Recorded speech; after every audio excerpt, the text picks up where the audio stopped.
ଜୁତିଆ ପଠେଇଛେ ହିମାଳୟର ପାଦଦେଶରୁ ବଲାଙ୍ଗୀରର ପୁରଖା ପୁଅମାନଙ୍କର ଲାଗି କ୍ଷୁଦ୍ର ହିମାଚଳ ପ୍ରଦେଶ କୁଲ୍ଲୁ ମନାଲି ମଙ୍ଗଳ କାମନା ଧରିକରି ଆସିଛେ ହର୍ଣ୍ଣବେଲ ପକ୍ଷୀ ସକାଳୁ ଉଠୁନ୍ ସାର୍ ମୂଲ ହେଇଯାସି ମୂଳା ଅଷ୍ଟ ପୁଅ ଜୁତିଆର ବ୍ରତଧାରୀ ମା ମାନେ ଲାଗି ପଡସନ୍ କିଚେନ ଗାର୍ଡେନରୁ ସଂଗ୍ରହ କର୍ମା କେରଳର ବ୍ଲାକବେରୀ ଚେରି ହର୍ଣ୍ଣବେଲ ପକ୍ଷୀର ପ୍ରିୟ ଫଳ ଚିକୁ ବନେ ଦିନରୁ ଅପେକ୍ଷା କରିଥିବା ମହାରାଷ୍ଟ୍ରର ଫଳ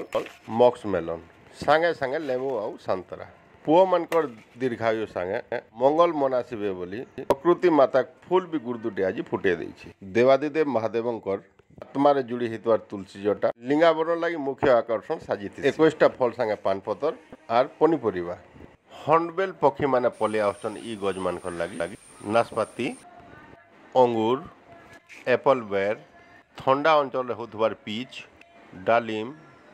ଫଲଗଛ ପ୍ଲମ୍ ଆରୁ ବ୍ଲାକବେରୀ ଚେରି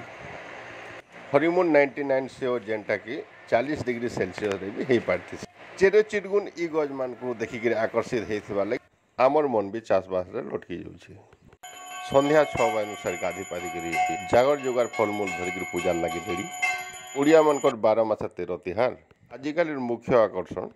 ଫଟୋ ଉଠା ପର୍ବ ବି ଯୋଡ଼ି ହେଇଗଲାନ ସମସ୍ତେ ଖୁଶ ରହୁନ୍ ସୁସ୍ଥ ରହୁନ୍ ନମସ୍କାର।